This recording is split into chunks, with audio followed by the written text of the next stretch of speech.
नमस्कार, मैं दीपक शर्मा और मेरे यूट्यूब मंच पर आपका स्वागत है। दोस्तों, देश में पिछले कुछ अरसे से एक से बढ़कर एक रेल हादसे हो रहे हैं और बहुत ही हाई फ्रीक्वेंसी पर हो रहे हैं, जल्दी जल्दी हो रहे हैं।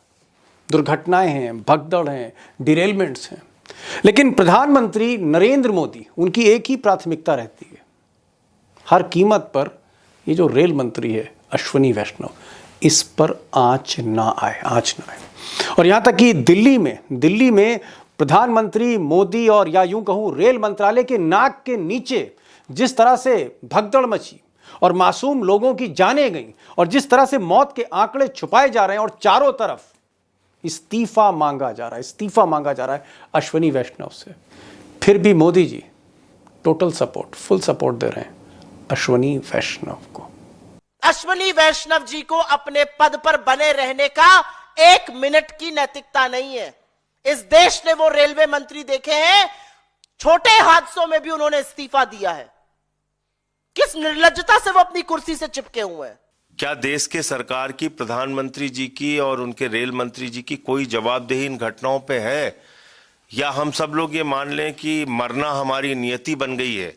दोस्तों, अगर आप अश्विनी वैष्णव के समय के टेन्योर के अगर आप आंकड़े देखेंगे रेल हादसों के, तो आप दंग रह जाएंगे। इतने हादसे, ट्रेन एक्सीडेंट्स या फिर डिरेलमेंट शायद ही किसी रेल मंत्री के टेन्योर में हुई होगी। अगर आप ये टेबल देखें तो जैसे पिछले महीने जनवरी 22 को 12 लोगों की मौत हो गई सिर्फ एक हादसे में, पुष्पक एक्सप्रेस के। उससे पहले आंध्र प्रदेश में घटनाएं हुई हैं डिरेलमेंट्स की, ट्रेन एक्सीडेंट्स की होंगी। बालासोर की जो घटना थी जिसमें 296 लोग, 296 पीपल डाइड और 3 ट्रेनें आपस में लड़ गई, शायद ही हिंदुस्तान में कभी ऐसा हुआ। इस तरह से एक लंबी फेरिस्त है। अगर आप देखते चले जाएं तो एक के बाद एक घटनाएं होती रहीं। ज़्यादातर जो जांचें हैं वो बताती हैं कि टेक्निकल एरर्स थे, कहीं ना कहीं गलती जो थी वो रेलवे की थी, टेक्नोलॉजी की थी। और सबसे बड़ी बात कि इस लिस्ट में मैंने छोटे मोटे जो डिरेलमेंट्स हैं जिसमें एक आदमी की जान चली गई या कुछ घायल हो गए, उनको मैंने शामिल नहीं किया है। लेकिन इन सब के बावजूद मोदी जी ने अश्विनी वैष्णव को हटाने की जगह उनको इनाम दे दिया है, उनके मंत्रालय बढ़ा दिए, रेल के साथ उनको और भी मंत्रालय दे दिए। आज की तारीख में वो सूचना प्रसारण मंत्री भी हैं, सारी मीडिया उनके कंट्रोल में। और यही नहीं, उनके पास आईटी और टेक्नोलॉजी का भी चार्ज, यानी जितनी भी सोशल मीडिया है वो भी अश्विनी वैष्णव संभालते हैं। और सच्चाई यह है कि अश्विनी वैष्णव आज की तारीख में इस सरकार में, मोदी सरकार में नंबर 3 पायदान पर खड़े हैं। जी हाँ, मोदी शाह के बाद अश्विनी वैष्णव। मैं सिर्फ मंत्रालयों की बात नहीं कर रहा हूँ कि उनके पास रेल मंत्रालय है या आईटी मंत्रालय है या उनके पास इलेक्ट्रॉनिक्स है या फिर उनके पास आईएनबी मिनिस्ट्री यानी इंफॉर्मेशन एंड ब्रॉडकास्टिंग। मैं सिर्फ इसकी बात नहीं कर रहा हूँ। अगर आप देखेंगे तो राजनाथ सिंह से कहीं ज़्यादा करीब हैं वो मिस्टर मोदी के, वो चाहे नितिन गडकरी हो, वो चाहे पीयूष गोयल हो। कहीं ना कहीं आज की तारीख में नरेंद्र मोदी को टेक्नोलॉजी में या फिर मीडिया को लेकर या सोशल मीडिया को लेकर अगर कोई भी व्यक्ति या कोई भी नेता उनको सजेशंस देता है, प्रेजेंटेशंस देता है, तो अश्विनी वैष्णव है, ओनली अश्विनी वैष्णव। अब मोदी जी अश्विनी वैष्णव पे जितने भी इल्ज़ाम लगते हैं, कहीं ना कहीं कवच लेके खड़े हो जाते हैं। क्यों खड़े हो जाते हैं वो तो मैं बताऊंगा, लेकिन पहले ये जानते हैं कि अश्विनी वैष्णव मिस्टर नरेंद्र मोदी के इतने करीब कैसे पहुंच गए। और ये कहानी बड़ी दिलचस्प है, लेकिन उससे पहले ज़रा वैष्णव साहब का बैकग्राउंड जानिए, पृष्ठभूमि जानिए। एकेडमिक के तौर पे वो एक इंजीनियर रहे, आईआईटीएन रहे, उसके बाद वो आईएएस ऑफिसर बने उड़ीसा काडर के। लेकिन एडमिनिस्ट्रेशन में उनकी बहुत दिलचस्पी नहीं लगती मुझे जब मैं उनका बायोडाटा देखता हूँ। और इसीलिए वो 1999 में उड़ीसा छोड़ के वो दिल्ली आ गए और फिर उनको अटल जी का सानिध्य मिल गया। पहले डिप्टी सेक्रेटरी रहे और फिर कई बरसों तक वो अटल बिहारी वाजपेयी के साथ रहे और यहीं से उन्होंने मोदी के नेटवर्क को या बाकी बीजेपी को नेटवर्क को पकड़ना शुरू किया। 2006 के बाद उन्होंने सरकारी नौकरी छोड़ दी तो अटल जी का भी साथ छूट गया और फिर अचानक इस आदमी ने छलांग लगा दी कॉरपोरेट जगत में। सीमेंस जैसी कंपनी पर वो एक ऊंचे ओहदे पर पहुंचे, लेकिन वहाँ भी मन नहीं लगा और फिर ये जो व्यक्ति है जो आज रेल मंत्री है, मोदी जी का करीबी है, ये बिजनेसमैन बन गया। इन्होंने 2 फैक्ट्रियां, 2 कंपनियां स्थापित करी। एक कंपनी का नाम है 3T ऑटो लॉजिस्टिक्स और दूसरी कंपनी का नाम VG auto components. Auto components बनाते थे और गेस करिए ये फैक्ट्रियां उन्होंने कहाँ लगाई। राजस्थान के रहने वाले हैं, उड़ीसा में नौकरी करी, फिर दिल्ली में वाजपेयी के साथ रहे। अब आप गेस करिए कि ये जो 2 कंपनियां थी, कारखाने कहाँ लगाए उन्होंने? ये गुजरात में लगाए, मोदी जी के गुजरात में। जब मोदी जी मुख्यमंत्री थे तब वैष्णव साहब ने वहाँ पर ये 2 कंपनियों को स्थापित किया गुजरात में, और वहीं पर वो धीरे धीरे करीब आने लगे। 2014 में ऐसा लोग कहते हैं कि उन्होंने काफ़ी मोदी जी को सपोर्ट किया जब वो प्रधानमंत्री के उम्मीदवार थे। और जाहिर तौर पे जब मोदी जी 2014 में उन्होंने शपथ ली, दिल्ली आ गए, तो कहीं ना कहीं वैष्णव साहब भी गुजरात से दिल्ली आ गए और उन्होंने यहाँ पर दिल्ली में अपनी सक्रियता बढ़ा दी। अब दोस्तों, आदमी इंजीनियर भी हो और इंजीनियर के साथ साथ ऑफिसर भी रहा हो और वाजपेयी के साथ सचिव भी रहा हो, तो राजनीति का भी ज्ञान है, प्रशासन का भी है, टेक्नोलॉजी का भी। अब ऐसा लोग कहते हैं कि दिल्ली में मोदी जी को वैष्णव साहब जो हैं वो टेक्निकल मैटर्स में प्रेजेंटेशन देते थे और समझाते बहुत अच्छा। इनका जो प्रेजेंटेशन है बहुत अच्छा है और लोग इनको कहते हैं कि साहब ये प्रेजेंटेशन मिनिस्टर है। सिर्फ रील नहीं बनाते, प्रेजेंटेशन देते हैं। कैबिनेट की जब ब्रीफिंग होती है वहाँ भी प्रेजेंटेशन देते हैं। ब्लैक बोर्ड पर टीचर की तरह समझाते हैं चीज़ों को, लैपटॉप पर चीज़ों की तरह लैपटॉप खोलकर चीज़ों को समझाते हैं। प्रेजेंटेशन के मास्टर हैं और मोदी जी को इन्होंने इसी आर्ट में एकदम से इम्प्रेस कर लिया। ज़्यादातर इश्यूज़ मोदी जी इन्हीं से समझते हैं, ऐसा लोग कहते हैं। और फिर होना वही था। मोदी जी ने एक दिन इनसे कहा, ऐसा लोग कहते हैं, कि आप सियासत में आइए, आप राजनीति में उतरिए। और 2019 में मोदी जी के आशीर्वाद से मिस्टर अश्वनी वैष्णव राज्यसभा के MP बन गए। मोदी जी ने इनको 1.5-2 साल संसद में, पार्लियामेंट में प्रोसीजर्स में ट्रेनिंग दी और उसके बाद 2021 में खाता खोल दिया इनका। पीयूष गोयल जैसा पावरफुल आदमी, मोदी का करीबी जो रेल मंत्री था, रेल मंत्री को हटा के, पीयूष गोयल को हटा के मिस्टर वैष्णव को कुर्सी पे बैठा दिया, देश का रेल मंत्री बना दिया। और रेल मंत्री नहीं, एक और मंत्रालय दिया, वो भी बहुत इंपॉर्टेंट, IT और इलेक्ट्रॉनिक्स। जी हाँ, टेक्नोलॉजी का भी चार्ज इन्हीं को दे दिया। 2 मंत्रालय, 1.5 साल की ट्रेनिंग राज्यसभा के बाद। अब मोदी जी 2024 में जब तीसरी बार प्राइम मिनिस्टर बने, प्रधानमंत्री बने, तो कुछ लोग कह रहे थे बीजेपी में कि साहब अश्वनी वैष्णव को तो इस बार मिनिस्टर नहीं बनाया जाएगा, क्योंकि इतने हादसे हो गए, रेल को चौपट कर दिया, इतने ट्रेन एक्सीडेंट्स हो गए, इतनी बड़ी बड़ी घटनाएं हो गई कि अब इनको नहीं बनाएंगे, अब इनका एग्जिट है। लेकिन वो गलत साबित हुए। शपथ ही नहीं ली, सिर्फ मिस्टर अश्वनी वैष्णव ने मंत्रिमंडल की शपथ ही नहीं ली, उनको रेलवे भी दिया मोदी जी ने फिर से, और उसके साथ साथ IT दिया, इलेक्ट्रॉनिक्स दिया और एक और बड़ा मंत्रालय दे दिया, INB, इंफॉर्मेशन एंड ब्रॉडकास्टिंग, सूचना एवं प्रसारण मंत्रालय। मीडिया भी, अखबार भी, न्यूज़ चैनल भी, फिल्म इंडस्ट्री भी, सब कुछ मिस्टर अश्वनी वैष्णव के हाथ में दे दिया। यानी IT मिनिस्टर के तौर पर वो सोशल मीडिया पर भी कंट्रोल करते हैं, वो चाहे YouTube हो, चाहे वो X या ट्विटर हो, वो चाहे इंस्टाग्राम हो, चाहे वो फेसबुक हो, इन सोशल मीडिया प्लेटफॉर्म्स को भी कंट्रोल करते हैं, IT टेक्नोलॉजी को भी कंट्रोल करते हैं, अखबार भी कंट्रोल करते हैं, मीडिया के बाकी जो चैनल्स हैं वो भी कंट्रोल करते हैं, फिल्म में भी उनकी पैठ है, बॉलीवुड में, और उसके साथ साथ रेल और इलेक्ट्रॉनिक्स और बाकी मंत्रालय भी उनके पास हैं। आप सोच सकते हैं कि उनकी ताकत राजनाथ, गडकरी, पीयूष गोयल या फिर JP नड्डा, इनसे कितनी ज़्यादा है। अब हकीकत यह है कि चाहे वो एलन मस्क से बात करनी हो, या फिर फेसबुक के मार्क जकरबर्ग से बात करनी हो, या फिर गूगल या यूट्यूब से इंटरेक्शंस करने हो, या फिर मोदी जी को सोशल मीडिया पर प्रोजेक्ट करना हो, या मोदी जी के लिए मीडिया मैनेजमेंट करना हो, हेडलाइंस मैनेज करना हो, अश्वनी वैष्णव दा जवाब नहीं, इनका कोई जवाब नहीं है। और शायद इसीलिए मोदी जी इन पर निर्भर होते चले गए और अश्वनी वैष्णव का कद बढ़ता चला गया। और यही सबसे बड़ी वजह है कि मोदी जी आज की तारीख में अश्वनी वैष्णव के बगैर कम से कम टेक्निकल इश्यूज़ पर कोई डिसीजन नहीं लेते हैं। आप कह सकते हैं कि मोदी जी के लिए अगर कोई अलादीन का चिराग है तो वो सिर्फ अमित शाह नहीं है। अमित शाह चुनावी राजनीति देखते हैं। एडमिनिस्ट्रेशन की जहाँ तक बात है, अश्वनी वैष्णव देखते हैं। कुछ लोग ये भी कहते हैं कि अश्वनी वैष्णव ही आगे चलकर मोदी जी के एलन मस्क बनने जा रहे हैं, द मैन ऑफ टेक्नोलॉजी।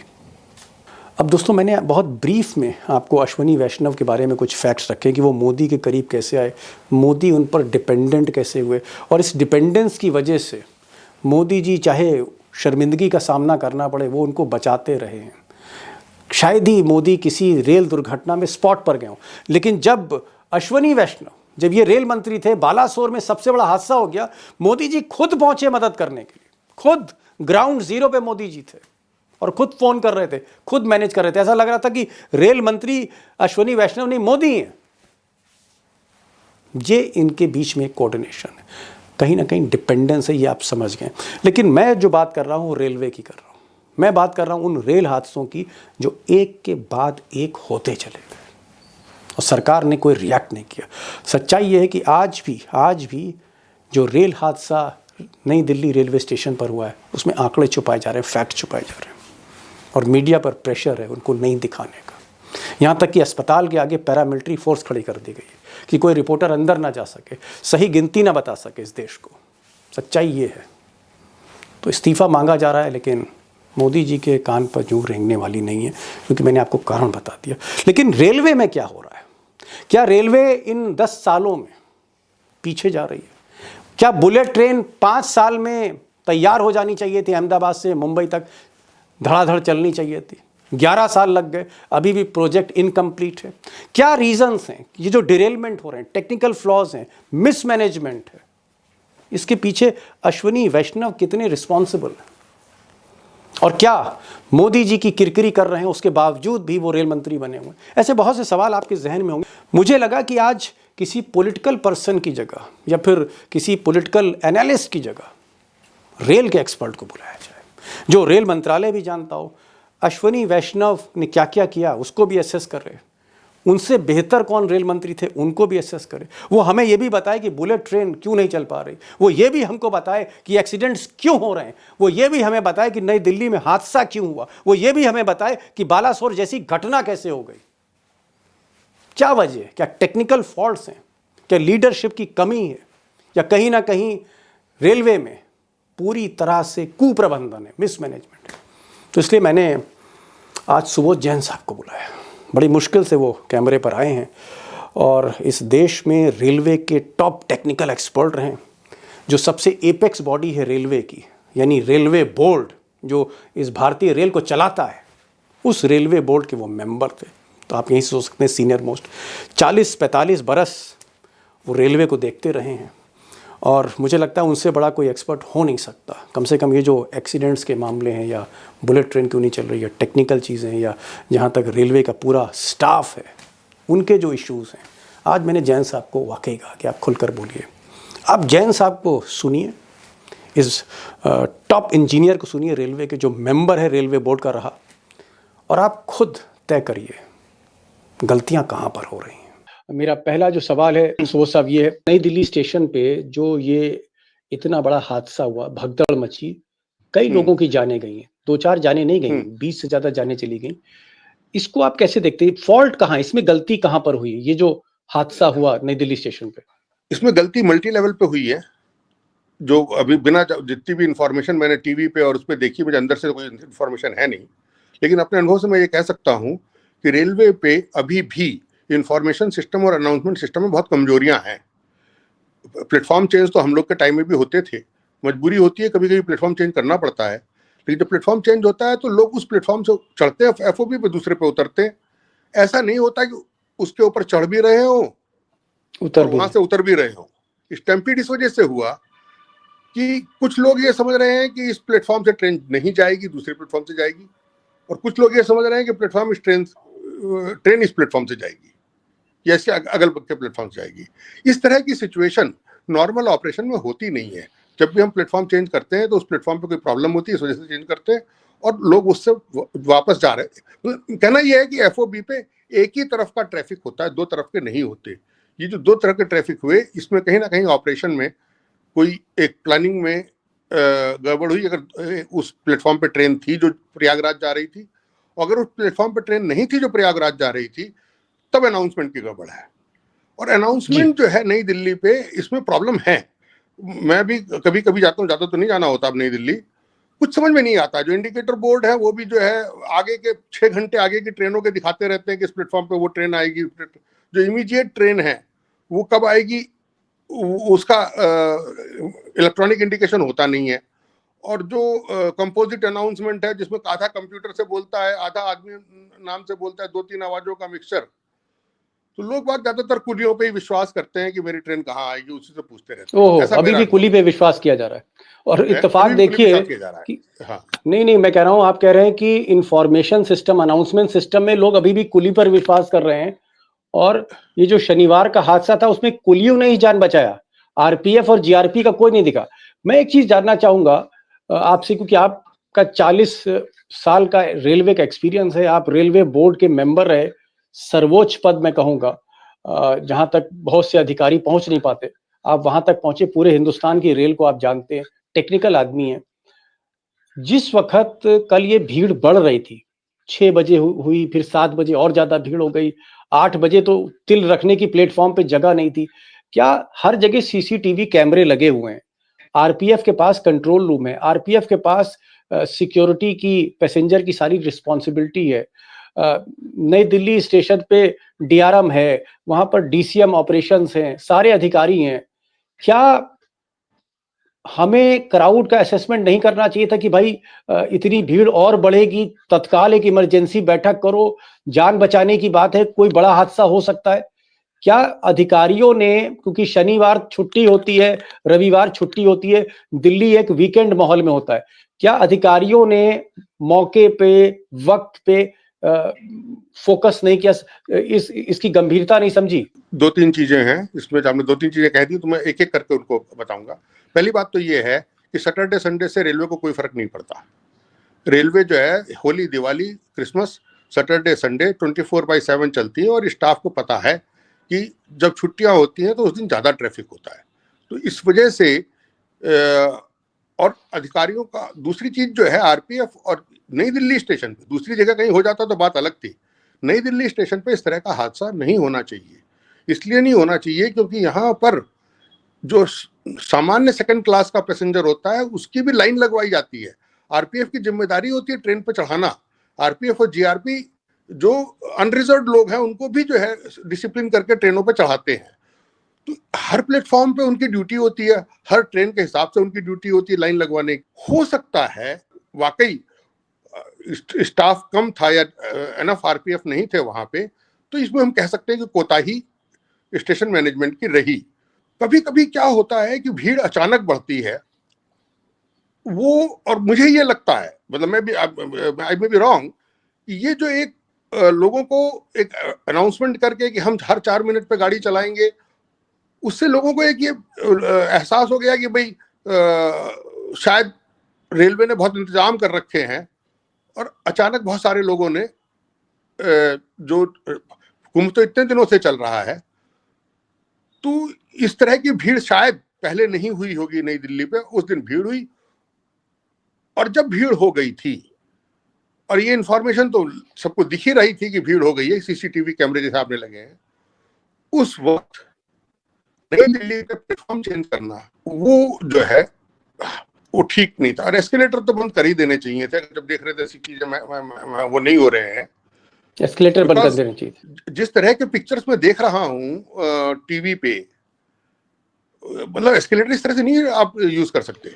सही, आप बड़ी बात कह रहे हैं। आप कह रहे हैं कि जो एस्केलेटर हैं उनको तुरंत बंद कर देना चाहिए था, क्योंकि एक्सीलेटर जो है वो एक पर्टिकुलर लोड तक काम कर सकते हैं, उसी के लिए डिजाइन किए गए हैं। लेकिन ठीक है, अब ये चूक हो गई।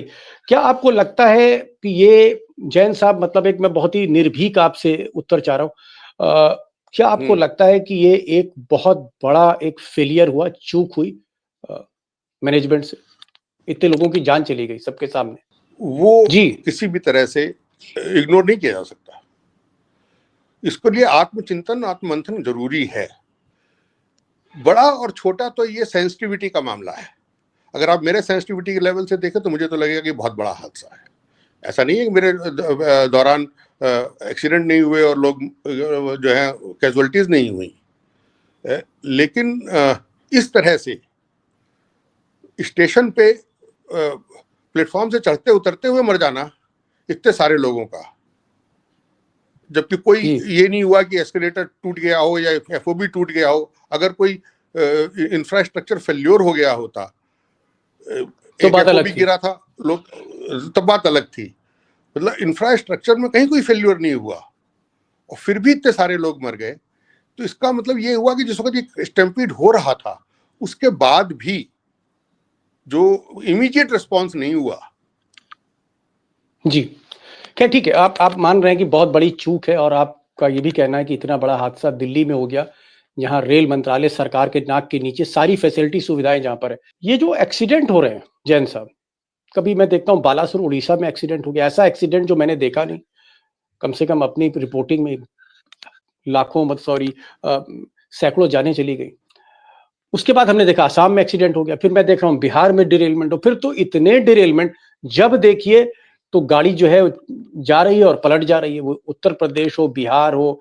मतलब मैं आपको दिल पर हाथ रख के कह रहा हूँ कि मैं ट्रेन का सफर बहुत एंजॉय करता हूँ। मुझे डर लगने लगा कि पता नहीं ये ट्रेन मंजिल तक पहुंचाएगी कि नहीं पहुंचाएगी।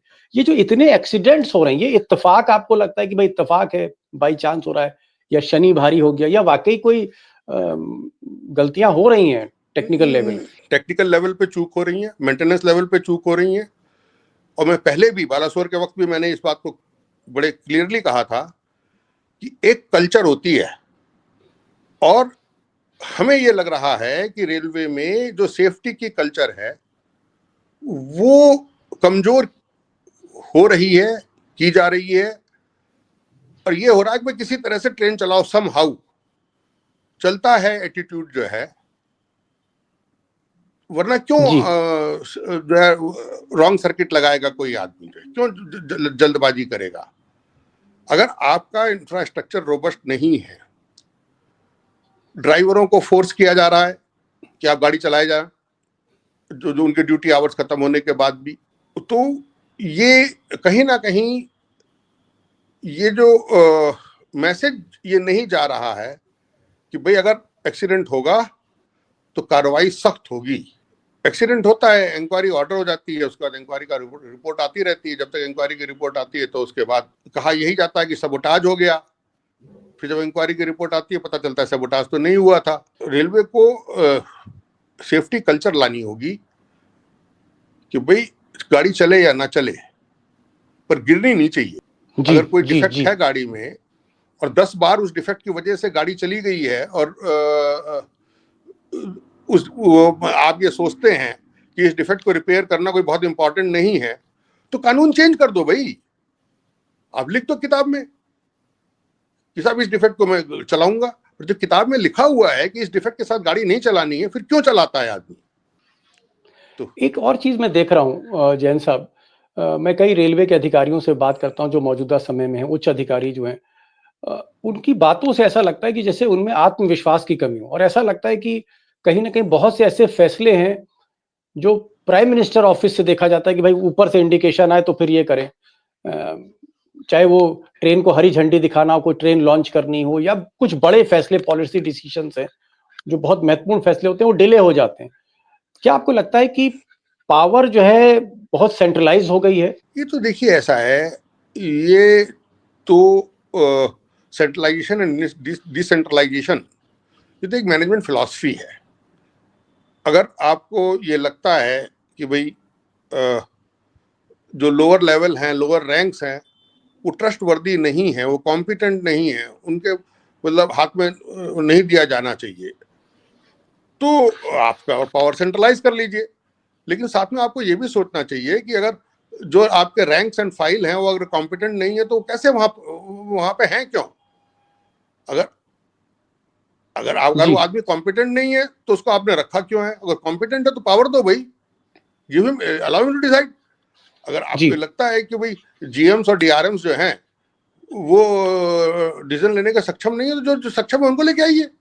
ऐसा कहा जाता है, काफी लोग कहते हैं सरकार में, हो सकता है उनकी ओपिनियन गलत हो, लेकिन बीजेपी के लोग कहते हैं कि जो मोदी जी करीब हैं कि अश्विनी वैष्णव भारत के रेल इतिहास के सबसे ट्रांसफॉर्मिंग सबसे डायनेमिक रेल मिनिस्टर हैं, ये मोदी जी का कहना है कि सबसे डायनेमिक रेल मिनिस्टर अब तक जो भारतीय रेल में आए। क्या आप इस बात से सहमत हैं? आपने भी 40 बरस से ज़्यादा नौकरी करी है टॉप लेवल पे, डिसीजन मेकर है। क्या आप मानते हैं कि अश्विनी वैष्णव भारत के सबसे टेक्निकली साउंड रेल मिनिस्टर हैं, सबसे हाई परफॉर्मेंस रेल मिनिस्टर है, या इनसे अच्छे भी कुछ रेल मंत्री आए हैं? आपसे अगर मैं पूछूं कि देश के 2-3 देखिए, ये सबसे बेस्ट रेल मंत्री कौन थे? मेरा जहां तक वो है, मुझे ये लगता है कि वो रेल मंत्री नहीं थे, वो मिनिस्टर ऑफ स्टेट थे। पर माधवराव सिंधिया जी के पीरियड में जो है, जितना रेल का टेक्नोलॉजिकल डेवलपमेंट हुआ, जो कुछ भी आज हम देखते हैं, उन्होंने 10 टेक्नोलॉजी मिशन बनाए थे। वो मॉडर्न लोकोमोटिव, जितने ये जो हमारे एसी लोको हैं, जो एलएचबी कोच हैं, जो catering reforms, base kitchen, catering, ये जो कैसरोल के अंदर खाना सर्व करना, उससे पहले थाली में खाना सर्व करना, ₹2.25 की थाली होती थी। कंप्यूटर रिजर्वेशन, आज वर्ल्ड का सबसे बड़ा ऑनलाइन नेटवर्क रिजर्वेशन सिस्टम है ये। और तो क्या ये भी माधवराव सिंधिया ने शुरू किया था? ये भी माधवराव सिंधिया जी ने शुरू किया था। तो उनका जो है एक टेक्नोलॉजी को वो he was very emphatical about the technology, और उन्होंने ही स्पीड बढ़ाई। शताब्दी के जो दिल्ली ग्वालियर की स्पीड पहली बार जो 130 किलोमीटर हुई है, वो जी उन्होंने रेलवे की प्रोडक्शन यूनिट्स को बड़ा एनकरेज किया। जो जितनी भी हमारी फैक्ट्रियां थी, उनका मॉडर्नाइजेशन जो है, इसीलिए एक वर्क ऑर्गेनाइजेशन बनाई गई, centre for modernisation of workshop. वो एक्सेलेंस उनका जो है, centre of railway information system CRIS, जो आज ये रिजर्वेशन में करता है, तो उन्होंने एक सिस्टम प्लेस में किया। आपने बड़ी बात की, आपने कहा जैन साहब farmer member railway board, railway की सबसे एपेक्स डिसीजन मेकिंग बॉडी है, उसके आप मेंबर रहे। आपका ये कहना है कि one of the best rail minister जो देश में हुए माधवराव सिंधिया हुए। उन्होंने, चाहे वो कैटरिंग हो, चाहे वो टेक्नोलॉजी के लेवल पर हो, या स्पीड हो, या और इस सारे, या कंप्यूटराइजेशन हो, या रिजर्वेशन हो, कई उन्होंने बहुत ही क्रांतिकारी कदम उठाए और उनको बेहतर मानते। जो मेरा अपनी ओपिनियन है, जो इस गवर्नमेंट ने, उसमें कितना कंट्रीब्यूशन अश्विनी वैष्णव जी का है, कितना गवर्नमेंट का है, वो मैं नहीं पता, क्योंकि आप खुद ही कह रहे हो कि डिसीजन जो है सेंट्रलाइज्ड है। पर ये जो इंडियन रेलवे मैनेजमेंट सर्विस करके और जी ये डाइल्यूट किया गया कि भाई टेक्निकल जो एक्सेलेंस है वो मैनेजमेंट लेवल पे जरूरत नहीं है उसकी, that should be relegated to a lower level, and we should only have all non technical functions. Management जो है, उसकी वजह से जो आमूल चूल परिवर्तन हुआ, जो सिलेक्शन प्रोसेसेस में, प्रमोशन पोस्टिंग्स में, वो जो है दैट हैज रिजल्टेड। उसकी वजह से क्या हुआ कि आज जो मैनेजमेंट है वो अपने आप को टेक्निकल फेल्योर के लिए अकाउंटेबल नहीं मानता, क्योंकि आपने तो कह दिया कि वो IRMS है, वो अकाउंटेबल नहीं है। तो एक मतलब इसका आप कह सकते हैं गलत इम्पैक्ट हो रहा है, ये जो चेंजेस लाए, गलत इम्पैक्ट है रेलवे के ऑपरेशंस में। मेरा कहना यह है कि ये गलत, मतलब गलत इम्पैक्ट हो रहा है, गलत इम्पैक्ट हो रहा है। एक चीज मैं और आपसे पूछना चाहूंगा कि अगर मैं आपसे पूछूं कि आज की तारीख में जो स्थिति है एक्सीडेंट्स की, क्या ये जितने भी एक्सीडेंट्स हुए, पहले तो हम देखते थे कि रेल मंत्री इस्तीफा दे देता था, नीतीश कुमार को हमने इस्तीफा देते हुए देखा, लाल बहादुर शास्त्री का सुनते थे इस्तीफा दे दिया। अब क्या होता है कि एक्सीडेंट्स होते हैं, अगले दिन ना मीडिया में कुछ आता है, ना हमको जांच के बारे में पता लगता है कि कोई जांच हुई, ना कोई हम जुडिशियल इंक्वायरी होती है कि भाई कोई सुप्रीम कोर्ट का सिटिंग जज जो है वो इंक्वायरी कर रहा है। मान लीजिए अगर रेलवे की ही कोई दुर्घटना है और रेलवे का ही कोई अधिकारी जांच कर रहा है, तो उस पर प्रेशर होगा। क्या आपको लगता है कि अगर हम और ट्रांसपेरेंसी लाएं, खासकर जो ये हादसे होते हैं, एक्सीडेंट्स होते हैं, तो उससे कहीं ना कहीं रेलवे ही बेहतर होगा? नहीं, ये तो आपकी जो लास्ट आपने कहा, इसमें तो कोई शुबा है ही नहीं कि अगर जो है एक्सीडेंट्स की इंक्वायरी प्रॉपरली होनी चाहिए। जितने भी एक्सीडेंट हुए हैं जो कमिश्नर ऑफ रेलवे सेफ्टी, वो ठीक है मिनिस्ट्री ऑफ सिविल एविएशन के अंडर में होते हैं, पर होते रेलवे एक्स रेलवे ऑफिसर ही हैं। तो उन्होंने कभी अभी तक जो quality of railway commissioner of railway safety की इंक्वायरीज को क्रिटिसाइज नहीं किया गया। तो जी ये जो रेलवे के एक्सीडेंट इतने हाईली टेक्निकल होते हैं कि जुडिशियल इंक्वायरी के दौरान जो है रेलवे वाले बड़े आसानी से हुडविंग कर सकते हैं। I am not criticising judiciary, but जब तक उनको कोई टेक्निकल सपोर्ट नहीं देगा, टेक्निकल सपोर्ट कौन देगा? फिर वही रेलवे वाला देगा। वो अपने उनके साथ में एक रेलवे वाला लगा दिया जाता है जो जुडिशरी को टेक्निकल सपोर्ट देता है। तो at the end of the day आप ऐसे पकड़ो, घूम फिर के रेलवे वाले ही डिसाइड करते हैं कि हमने सुधरना है कि नहीं सुधरना। एक और सवाल पूछूंगा।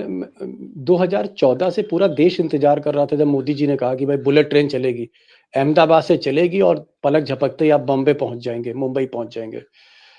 अब मैं पढ़ रहा था चाइना में 2 साल के अंदर, 3 साल के अंदर 500 किलोमीटर के अंदर वो बुलेट ट्रेन के पट्टी भी बिछा देते हैं नहीं, और बुलेट ट्रेन चला भी देते हैं।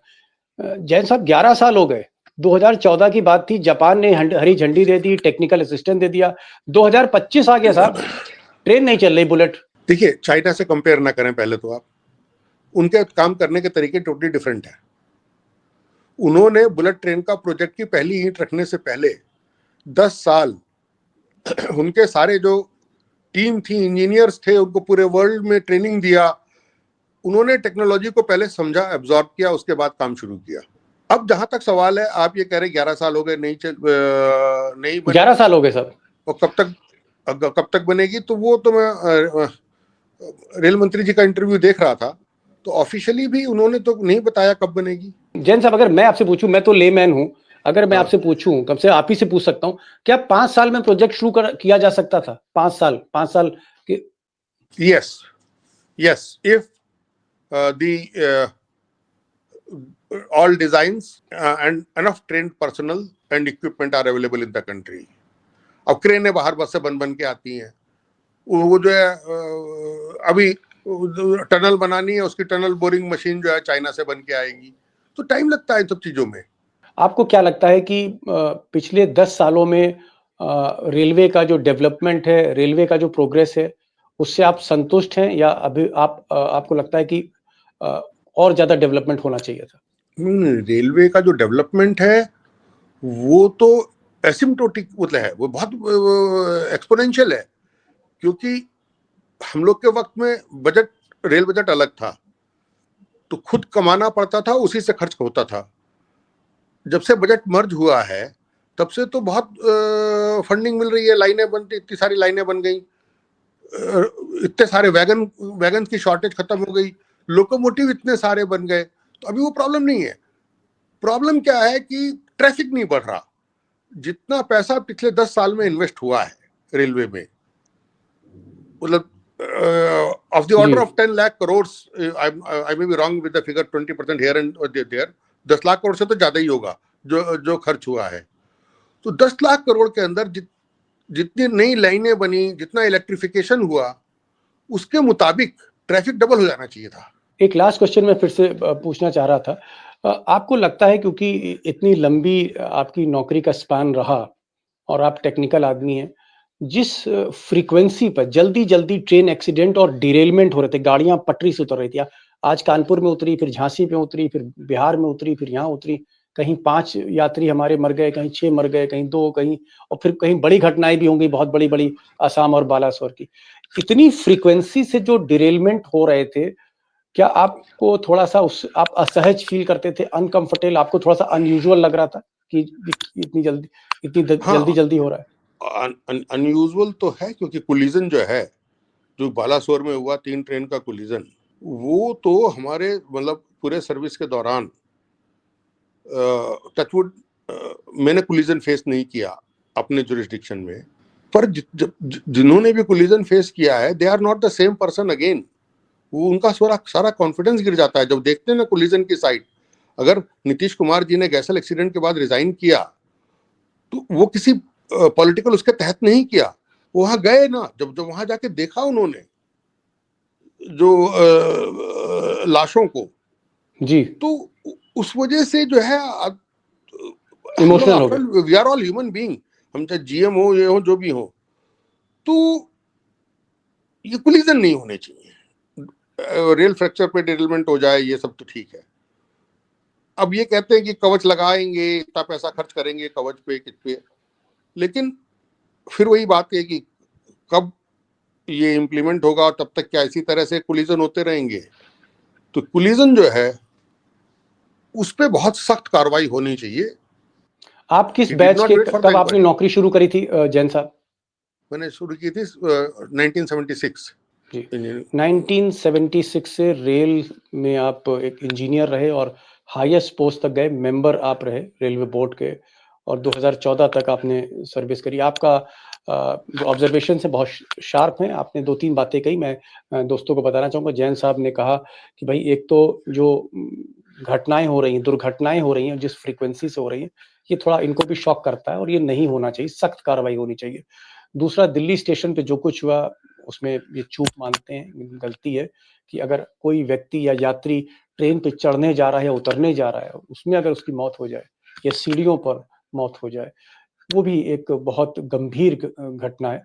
इनका ये भी मानना है कि माधवराव सिंधिया इस देश के सबसे बेस्ट रेल मिनिस्टर थे, जिन्होंने चाहे कैटरिंग हो, चाहे टेक्नोलॉजी हो, चाहे रिजर्वेशंस हो, चाहे कंप्यूटराइजेशन हो, इस देश को कहीं न कहीं एक रफ्तार दी रेलवे में।